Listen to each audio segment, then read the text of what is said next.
Welcome back to EconoChat Let's Talk Business with Mr. Daniel Steinman. We are talking about expectations for 2026. Mr. Daniel Steinman is hopeful that it's going to work out well for the country's economy, but also that inflation is still the mother of all sufferings in Namibia, and we're talking about that is not an exaggeration. That is so true. The cost of fuel is one of the major influences when it comes to inflation. Yes, you are 100% correct. The inflation, remember 2020, COVID, 2021, the year after COVID, almost no inflation, very little movement in prices, but also no growth. I mean, no salary increase, no nothing. You were lucky if you kept your job, because thousands of people lost their employment in 2020 and 2021.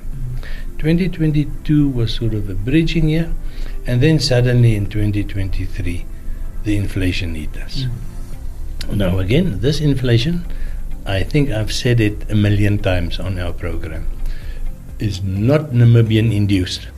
The inflation did not come from here. It's imported. And how was it imported? In the cost of fuel. So the moment you start fiddling with the price of fuel, you're fiddling with the price of everything. Why do I say that? Because everything that you consume, that you need on a daily basis, whether it's for normal living or for fancy living or for running a business, for running a farm, everything at one point goes either inside a car or on the back of a bucket or in a truck. You cannot avoid it. So the moment you are interfering with the cost of transport, which is what fuel is, you are interfering with the overall price structure. And that's exactly what happened in 2023. The fuel price that nearly doubled from 2020 had a major impact. And I think I've also said that a lot of times. This inflation will be pervasive. We will not see it immediately. We only started seeing it seriously in about September 2023. But then it went ballistic. I mean, then within, I would say in less than a year, many of the prices of common goods in supermarkets almost doubled. And you don't need to go do the statistics agency monthly survey. You just need to go to the supermarket and buy the basics and see every month how it increases 10, 15, 20%, So this was unbelievable. That's the reason why I called it a cost of living crisis, coupled with the fact that many households lost their whole income or a substantial part of their income. So, what's going to happen with inflation in 2026? The answer that everybody wants to hear is that it's going to revert to around 3%, just above or preferably just below. The reason why I say that, the new official target of the South African Reserve Bank is 3%.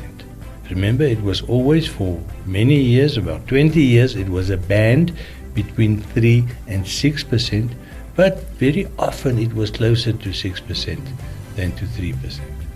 So the fact that the South African Reserve Bank set a new inflation target and set it relatively low, it's a very modest target, means that the South African government will actively implement policies and balance of payment mechanisms. That refers to money coming into the common monetary area and money leaving the common monetary area. They will implement strategies to ensure that inflation stays at or below 3%. We're not there yet. They are, I think, at 3.4. We are at 3.6, around about there. But if you look at the ballpark, we are on our way there. So somewhere during 2026, I expect inflation to subside, to get to that 3% target, which is a tangible thing. The statistics agency can measure it every month, and we get the report, and you can see, are we making progress? Is what they're doing working? But I can tell you now, inflation will not really settle or stay low unless we fix the price of fuel. And guess who is fixing that for us? The good old Mr. Trump. We didn't even ask. I mean, he doesn't even like us, But unintentionally, he is fixing the cost of fuel dilemma for the whole world.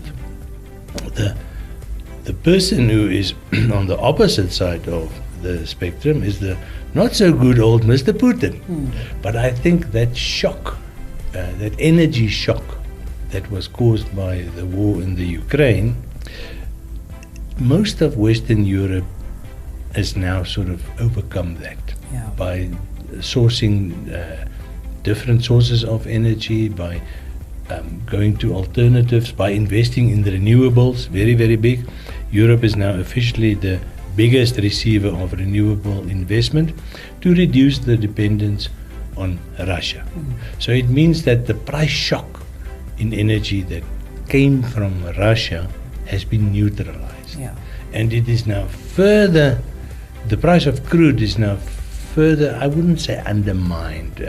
Mr. Trump wants cheaper fuel and he wants a weaker dollar. And it's not guesswork. He says it frequently. He's fond of saying it, So it's very obvious that this would be part of his strategy. So you need to look at the tie between America, South Africa, and Namibia.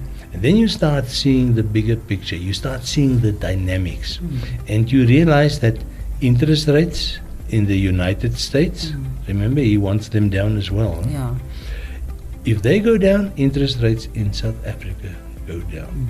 Interest rates can only go down once inflation. Remember, interest rates is a mechanism, it's an instrument to determine price stability. So we need to watch both.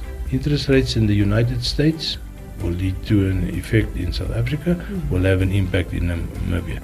Cost of crude in the US will have a direct impact on cost of crude in South Africa, direct impact on the cost of fuel, diesel, petrol, marine diesel, aviation fuel, and will have an equally direct impact in Namibia because we don't produce any of those ourselves. They all come from South Africa. So if you want to look at 2026 later in the year and sort of make an assessment, did I talk nonsense or was it a good, clever guess? Then you need to keep in mind that at this stage, I'm not saying that 2026 will be a good year because we don't know. Nobody knows. But at this stage, January 2026, the expectations are good. And the reasons is what I've just explained. I see interest rates coming down. I see inflation coming down. Why do I say it? Because it's official policy. And once it is government policy, they implement the structures and whatever you need to make it effective. And you, over time, not overnight, just in 1 month, but over a couple of months, even over a year, you see the effect and you see that you can actually start going to the supermarket without looking over your shoulder again. And on that positive note, we have come to the end of our talk. You can, of course, meet us again next week, same time, same place. From me, Elsie Binyani, and from Mr. Daniel Steinman, we say goodbye.